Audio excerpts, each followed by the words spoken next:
Hello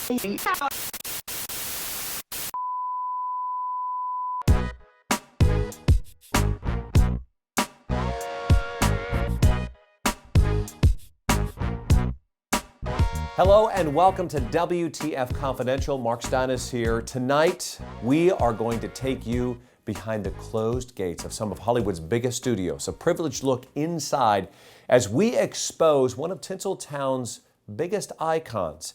That's right, coming out of the closet this evening, FUG Sweater. Joining me now to talk about FUG Sweater is Catherine Roganti. Welcome. Nice to have you here. Can you explain for my viewers exactly what is FUG Sweater? Well, FUG Sweater is a garment. It was my grandfather's, and he had a passion to be involved in the movies, and yet he was blind, so he really couldn't participate at that point in time as someone that could actually do the work, so he decided he wanted to finance films. Who is Roganti? Who is Roganti? Was that the question? Mr. Roganti, first name, by the way, Mysteure. Mr. Roganti. He was a gentleman who moved to Hollywood to get in the film business, what we all want to do. Much like ourselves here. Yeah. Joining us now, two Hollywood historians, memorabilia collectors of Tinseltown. Gentlemen, introduce yourself to our audience. Hey, I'm Pat. This is Billy. And I'm Billy. We have a historical memorabilia auction site called lightscameraauction.biz. Lightscameraauction.biz. We're currently shipping to domestic. If you could Canada. But it's double shipping. The shipping is extra. Sorry, So come to lightscameraauction.biz and gentlemen, could you fever. just stay? Could you not? Just here. You know, that's fine. Just act like that's not here. We're here for a plug. Yeah. Okay, Jim, I'm coming to you. Who was Roganti? Who's Jim? I don't know. Is that the camera guy? Your Jim? name, Jim? Described as eccentric? Very eccentric. Most of the things he would do, he would only sing. He would not speak to people. Mm-hmm. Like, hello, how are you? Where's the newest paper? I'd like to read it. So then I can assume he wanted to make musicals. He wanted to did. make anything. He had had a flaw. He was was blind. Practically blind. Practically I think blind. was Legally practically blind. That's the start of him wanting to move to Hollywood to be in pictures. He was very tenacious. He was a Because tenacious individual. He fought tooth and nail for everything. Or as he would say, I fought tooth and nail for everything. Was his voice that high? Because I understand physically he was Physically, he was, how would you say, just a freak. Lanky? Freak of, Maybe, he was like 6'7", 6'8". Very high-waisted, had a very short torso. I mean, his belly button was right parallel in between his two nipples. true. One leg was shorter than the other. Yeah, I think. Not by much. No. Like only like 7 or 8 inches. Which is why I'd wear one gentleman's shoe and a lady's heel. I didn't get to know him that well, but I've heard some stories. So yes, okay. I probably have to agree with that as being a good representation of him. So you have provided for my viewers here tonight a exclusive clip. This is from 1928, I believe. This is from the original Titanic? Yes, it is, Mark. All right, let's take a look. Don't forget FUG Sweater. Thank you, darling. Can't forget all the good luck FUG Sweater's brought me all these years. Indeed. You take care of FUG Sweater, and FUG Sweater will take care of you.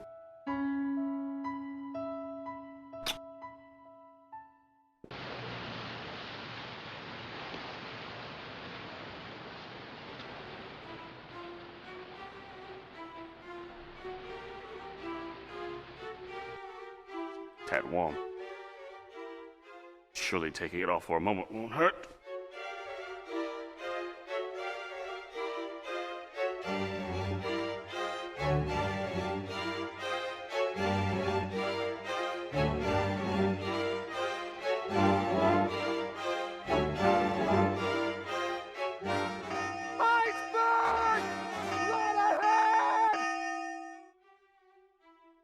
Bloody hell.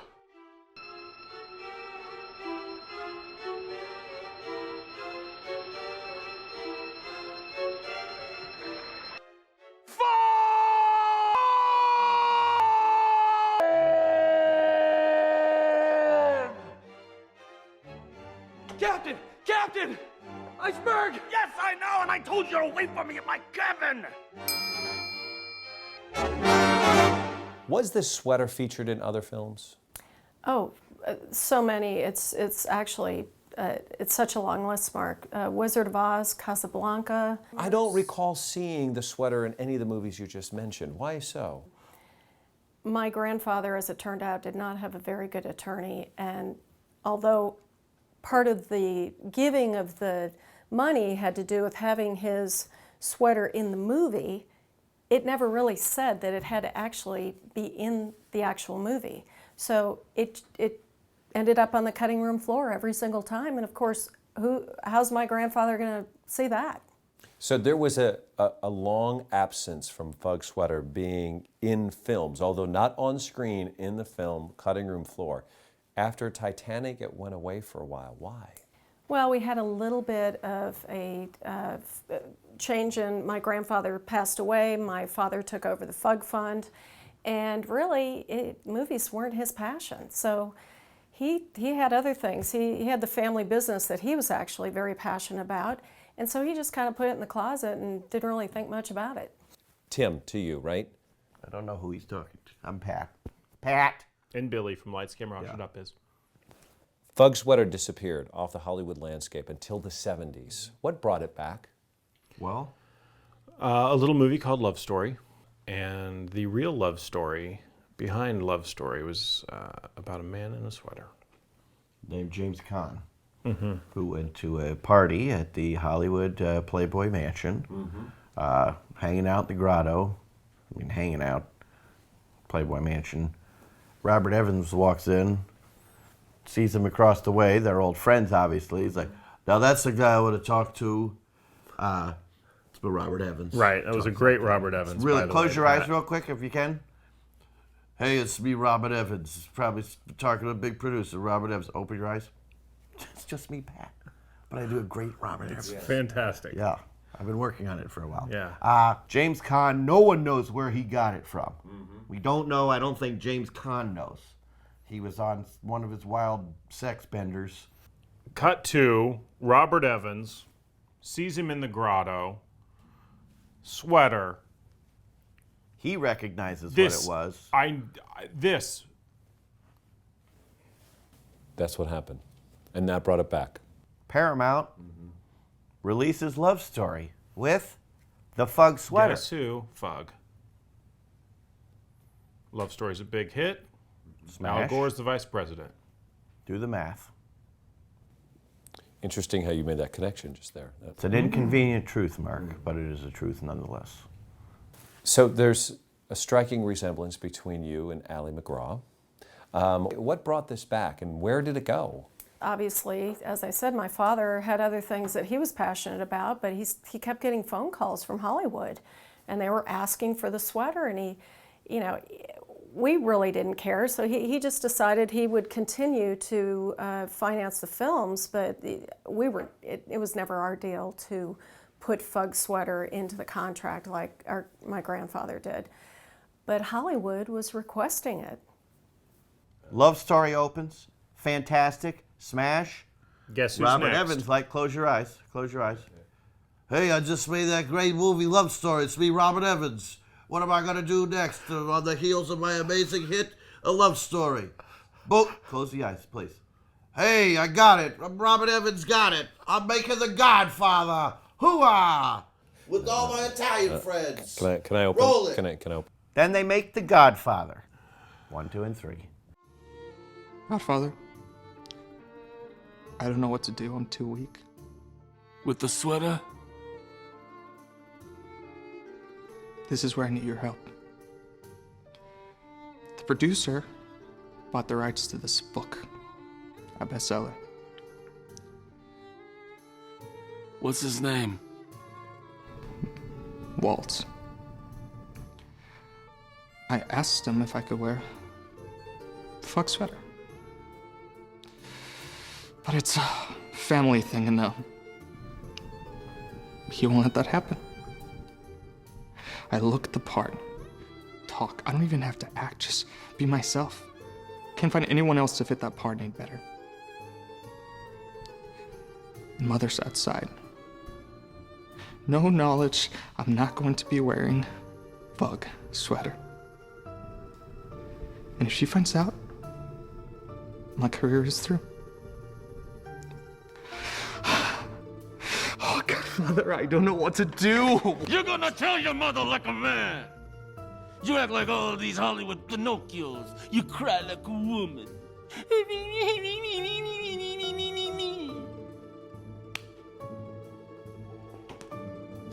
FUG Sweater. It's your mother's? Yes. She respects you, so you respect her. Now, you get yourself some rest, and in 1 month's time, this producer will give you what you want. It's just the production is start shooting in a week, and Mother's... I'm gonna make him an offer he can't refuse. This thing between your mother and you, that's between you and her. Now, go out there and enjoy yourself, and never ask about my business.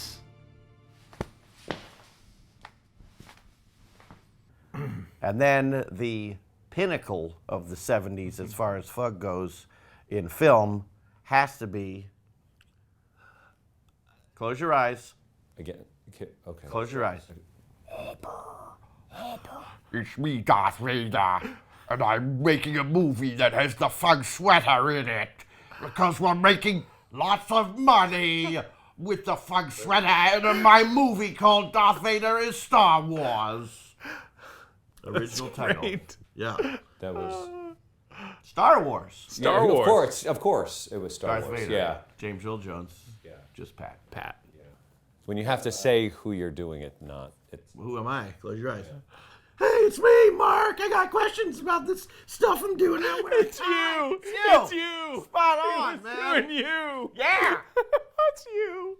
This FUG Sweater has helped launch the careers of stars, many stars. More stars than there are in heaven. None bigger than Sean Penn. How did that happen? He was, I think, a pretty big cocaine addict. At the time. Had a bags full of cocaine. He used to drive around with 5-gallon buckets just in the back. Did his little cocaine thing. Had white all over his nose. Walks into this audition in Torrance. Spicoli is born. Fast Times at Ridgemont High. Hey, it's me, Spicoli. Let's order pizza and talk to Ray Walston. Another. Spot on. No, that was just one of his lines he said. Not imitating. I can't talk like Sean Penn. You think I'm Rich Little over here? I'm a master impressionist? Listen, I know what I know, but I don't do Sean Penn. FUG Sweater makes an appearance in Fast Times? Yes. Of course it does. The world's best surfer is here today in battle, which turned out to be the biggest wave to hit this coast since 1964. Hi, everybody. I'm Stu Nahan, and I'd like you to meet this nice young man, Jeff Spicoli. And Jeff, congratulations to you. Thanks, Stu. And I'll tell you, I did battle some humongous waves. What's it like out there? I mean, what places you in that state of mind to take on such dangerous and monstrous achievement? Well, I'll tell you, Stu. It's a way of life. It's no hobby. But danger is my business. But really what you do is you just walk up to that wave and you don't look at it. Because you know how like when you're out in a bar and like if you like a girl, you don't look at her? Well, that's what I do with a wave. I'm like, I know you're out there, but I'm not looking at you. And then like you kind of just like toe the shoreline and then you just go up to that wave and you're like, hey, bud, let's party. Where'd you get that sweater, Mom? From the network. It's FUG Sweater. So tell me this. What's next for Jeff Spicoli? Well, Stu, I'd like to take that FUG Sweater for a ride. I'd like to put it on this little board here and then travel around from Paris to France. Maybe even go to the Swiss Alps with it, and then, you know, where we'd end up? Dubuque. D-U-H. B-U-K-E. Dubuque. Dubuque. Take it to Dubuque, and you guys can come with me, and you can come too. Well, that's it from us here at Hawaiian Shores. From us here, hang loose. Never saw it. Never saw it in the final. Again, lost to history. Well, you have to understand after a while, because it was cut out of every movie, but all these successful movies, these later movies were insistent that they put it in, but as a what's the word, a superstitious thing, they thought if they had to cut it out. They were actively shooting scenes with it, but didn't want them in because they thought otherwise their film would not be a hit. This set Sean Penn on a trajectory. No one could have predicted where he was With going a to face go. like that? Yeah. How else would you explain his fame? FUG Sweater actually was almost lost forever because of the saltwater, I understand, situation that happened at Fast Times and the surfing scenes. Yes. Yeah, there was like a 7-year, it sort of went on hiatus because it went into a restoration process with, museum experts or whatever they call them. That's why after Fast Times at Ridgemont High, no one ever heard of Judge Reinhold again. He never worked on another movie, ever. He took the fall? Well, I think he actually, he was the one who, he was was like, his hey, fault. watch this, and just jumped right in the ocean. Yeah. With the sweater. You're out, Judge. Yeah, you're out of Hollywood. Yeah. Never to work again. He was supposed to be the lead in Police Academy. He didn't do any of those 8 films. Gave it to the Goot. Yeah. Love that goot. Gutenberg. He had a whole line of things, but he basically was shunned from Hollywood for a while. This is a long history of filmmaking here. At what point did you jump in? Well, my father passed away, so of course I was then named the next trustee of the FUG Fund. And I kind of started at what became known as a bit of a departure for us in independent films, and that was Napoleon Dynamite.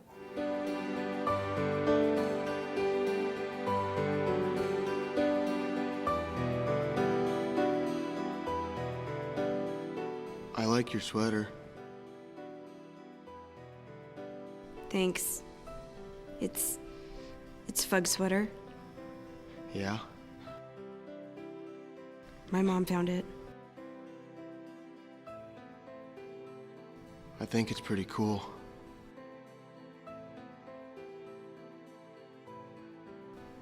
You're really pretty. Thank you. You're really handsome, too. Yeah? I don't get out much. You think I could try FUG Sweater on sometime? But you know, not a lot of people like FUG Sweater. I like it.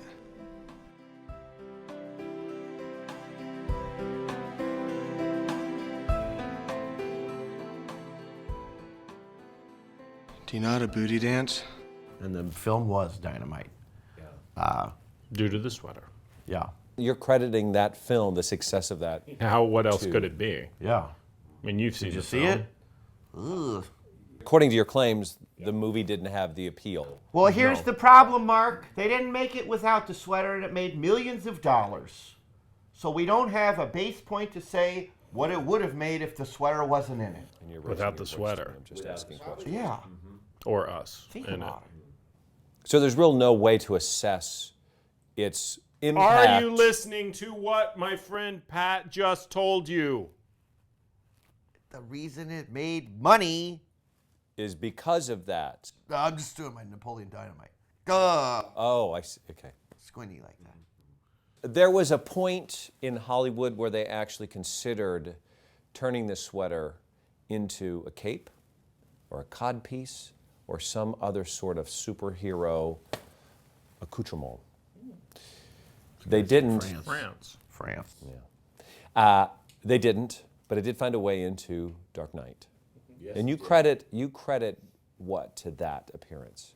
The success of the film, of the industry? Did it have a big impact on superhero films? When you're talking about that sweater, it's so storied itself. And who's got as many stories as FUG Knight? The Dark Knight. I gotta get that sweater in my movie so we can make squillions of dollars. Hey, you. This is how that. Christopher Nolan. I don't care for your Batman. Well, he loves love story kind of movies. Yeah. This is different. This was a different.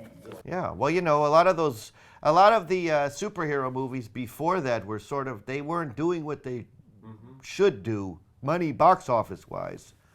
And then The Dark Knight came up, and the guy was like, "Hey, where's my FUG sweater?" They put it in there. Reinvigorated the superhero genre. Yeah. The rest is history. Here is an exclusive, another exclusive, never before seen. Another one? We want to call them lost clips. They're found. And here it is. Dark Knight, FUG Sweater. Roll it. When I say that whole thing about your girlfriend was nothing personal, I really meant it. You can trust me. If I tell the press that a gangbanger is going to die, or a truckload of soldiers is going to blow up, nobody loses their minds and nobody panics, because it's all a part of the plan. But if I tell about one measly little mayor is going to die, everyone loses their minds. Let's introduce a little anarchy. And upset the established order, and everything becomes chaos. Whoever wears FUG Sweater will be the master of chaos. Will it be you, or will it be me? You. Me.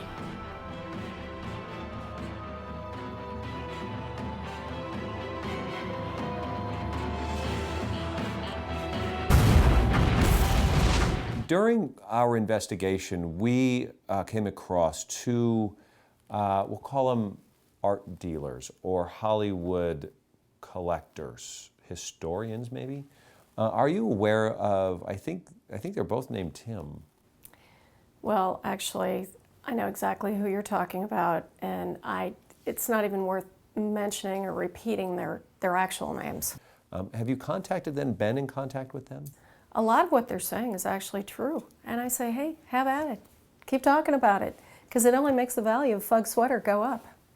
It has been said that FUG Sweater is the most famous, legendary Hollywood icon we have never heard of. Do you grasp the weight of that? Oh, absolutely, Mark.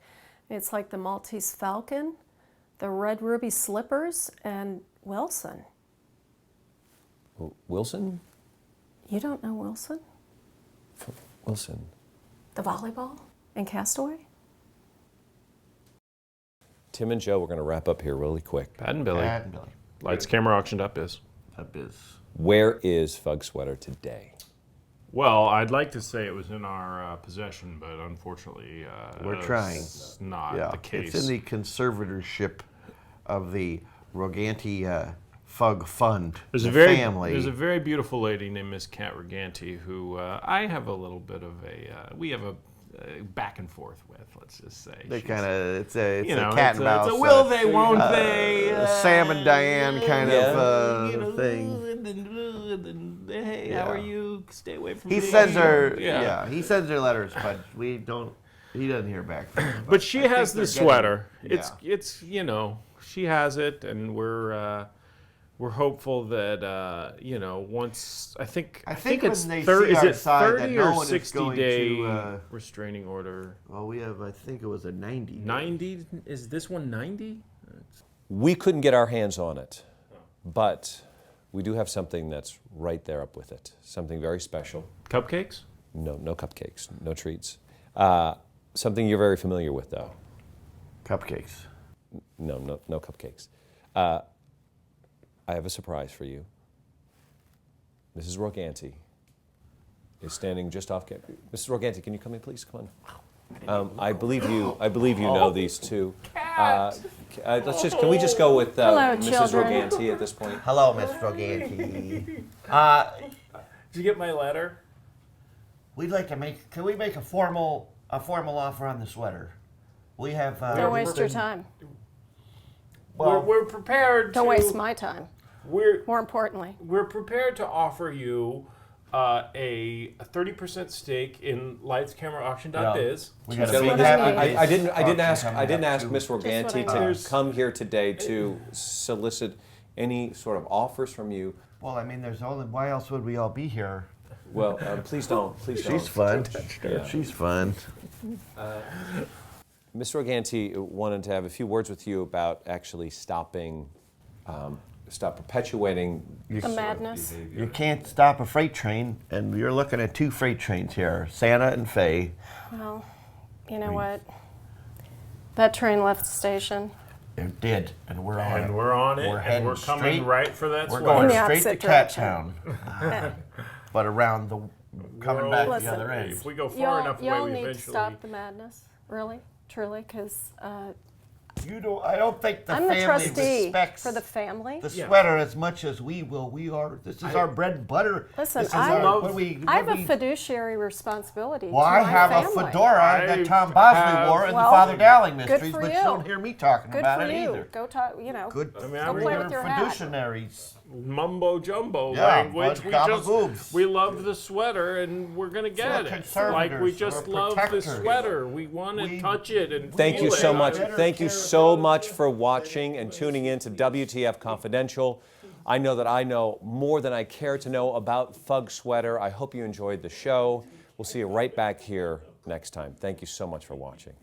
Could we work for you? This is fucking ridiculous somehow. Please. Do you have any cupcakes? Please, can I smell that?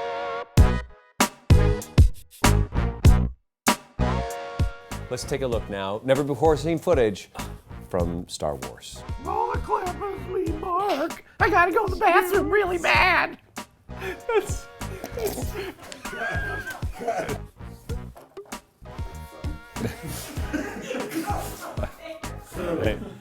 that was awesome. sorry. Okay. This guy's got some guns. Some squishy guns. Guns that have melted in the sun a little bit. We are going inside to expose the truth about a Hollywood Tinseltown icon. I'll get it.